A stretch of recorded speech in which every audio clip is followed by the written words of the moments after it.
नमस्कार। आज हम एक बहुत ही दिलचस्प कहानी पर गौर करेंगे।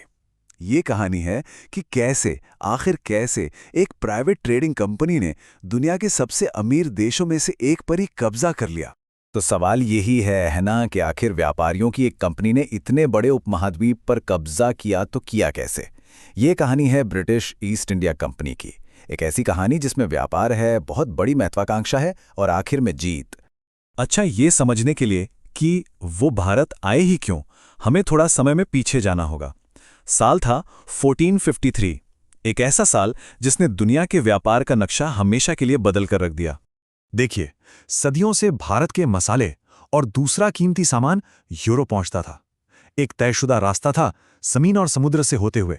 लेकिन 1453 में जब ऑटोमन साम्राज्य ने कुस्तुनतुनिया पर कब्जा किया तो सब कुछ बदल गया। वो जो मेन जमीनी रास्ता था वो एक तरह से बंदी हो गया। अब जाहिर है इस रुकावट ने एक बहुत बड़ा मौका पैदा कर दिया।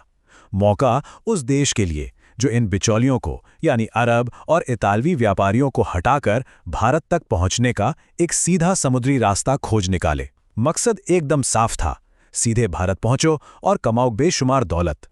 और ये रास्ता कितना फायदेमंद हो सकता था, इसका अंदाजा इस नंबर से लगाइए, 60 गुना। जी हाँ, 60x। ये वो मुनाफा था जो वास्को डी गामा ने 1498 में अपनी पहली भारत यात्रा से कमाया था। इस एक सफर ने यह साबित कर दिया कि भारत का सीधा समुद्री रास्ता मतलब सचमुच सोने की खान था। इतने बड़े मुनाफे की खबर ने यूरोप में जैसे एक होड़ सी लगा दी, भारत पहुंचने की होड़। और फिर 31 दिसंबर साल 1600 को इस खेल में एक नया खिलाड़ी उतरा। नाम था ब्रिटिश ईस्ट इंडिया कंपनी। तो भारत आकर कंपनी का सबसे पहला काम था फैक्ट्री बनाना। लेकिन रुकिए, ये वो फैक्ट्रियां नहीं थी जहां कुछ बनता हो।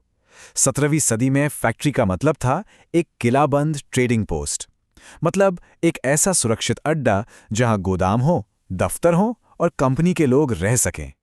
और कंपनी का प्लान एकदम साफ था, एक 4 पॉइंट स्ट्रैटेजी।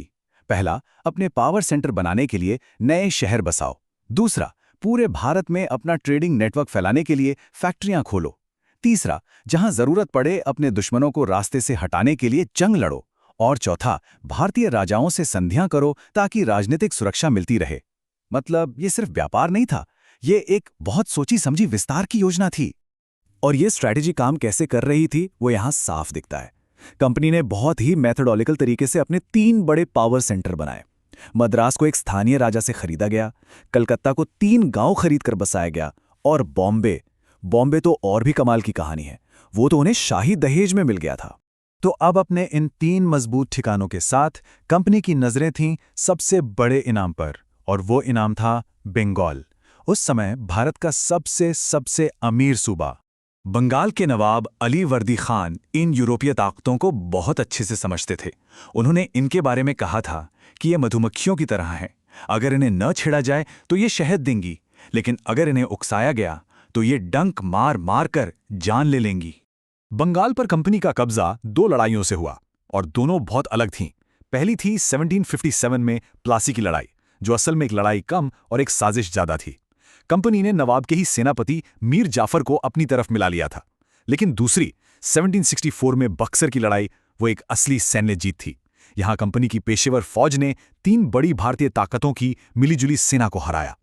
और बक्सर की लड़ाई का नतीजा बहुत बड़ा था। इसके बाद मुगल बादशाह ने कंपनी को बंगाल, बिहार और उड़ीसा की दीवानी दे दी। अब ये दीवानी क्या थी? ये टैक्स वसूलने का कानूनी अधिकार था। सोचिए, एक प्राइवेट ट्रेडिंग कंपनी अब भारत के सबसे अमीर इलाके की ऑफिशियल टैक्स कलेक्टर बन गई थी। असल में वही अब यहाँ की शासक थी। इससे एक बहुत ही अजीब सिस्टम बना, जिसे दोहरी सरकार कहते हैं।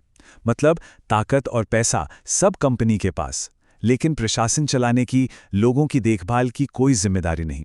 और दूसरी तरफ नवाब, जिसके ऊपर सारी जिम्मेदारी थी, लेकिन उसके पास न तो कोई ताकत थी और ना ही पैसा। चलिए अब आगे बढ़ते हैं। बंगाल का पैसा अब कंपनी की जेब में था, और इस पैसे के दम पर कंपनी ने बाकी भारत को कब्जे में करने के लिए एक मास्टर प्लान बनाया। और सबसे दिलचस्प बात, ये प्लान बिना लड़ाई किए जीतने का था। इस मास्टर प्लान को लेकर आए 1798 में गवर्नर जनरल लॉर्ड वेलेस्ली, और उनका हथियार था एक बहुत ही चालाकी से बनाई गई पॉलिसी जिसका नाम था सब्सिडियरी अलायंस या सहायक संधि। अब ये संधि एक जाल की तरह काम करती थी। समझिए कैसे? स्टेप 1, कंपनी किसी भारतीय राजा को कहती कि हम आपको आपके दुश्मनों से बचाने के लिए अपनी सेना देंगे। स्टेप 2, इस प्रोटेक्शन के बदले राजा को कंपनी को हर साल एक बहुत बड़ी रकम देनी होगी। स्टेप 3, जाहिर है राजा इतनी बड़ी रकम चुका नहीं पाता था। और फिर आता था स्टेप 4, जब राजा पैसे नहीं दे पाता तो उसके बदले में कंपनी उसके राज्य का एक बड़ा हिस्सा हड़प लेती थी। ये देखने में एक सुरक्षा समझौता था, पर असल में ये जमीन हड़पने का एक पक्का तरीका था। और बात यहीं खत्म नहीं होती थी। इस संधि की कुछ और भी शर्तें थीं। राजा को अपने दरबार में एक ब्रिटिश रेजिडेंट रखना होता था जो असल में एक जासूस था। राजा अपनी मर्जी से किसी दूसरे राज्य या यूरोपीय ताकत से बात भी नहीं कर सकता था। और तो और उसे अपनी खुद की सेना भी भंग करनी पड़ती थी। मतलब राजा पूरी तरह से कंपनी की कठपुतली बन जाता था। और इस जाल में फंसने वाले पहले शासक थे 1798 में हैदराबाद के निजाम। तो एक ट्रेडिंग कंपनी से शुरुआत करके एक पूरे साम्राज्य पर राज करने तक ईस्ट इंडिया कंपनी की ये कहानी दिखाती है कि कैसे किसी कॉरपोरेशन की मुनाफा कमाने की भूख देशों का नक्शा और भविष्य बदल सकती है। और ये कहानी हमें एक बड़े सवाल पर सोचने के लिए मजबूर करती है। एक ऐसा सवाल जो आज के दौर में भी बहुत मायने रखता है। कॉरपोरेट पावर और देश की अपनी सत्ता के बीच आखिर वो लाइन कहाँ होनी चाहिए?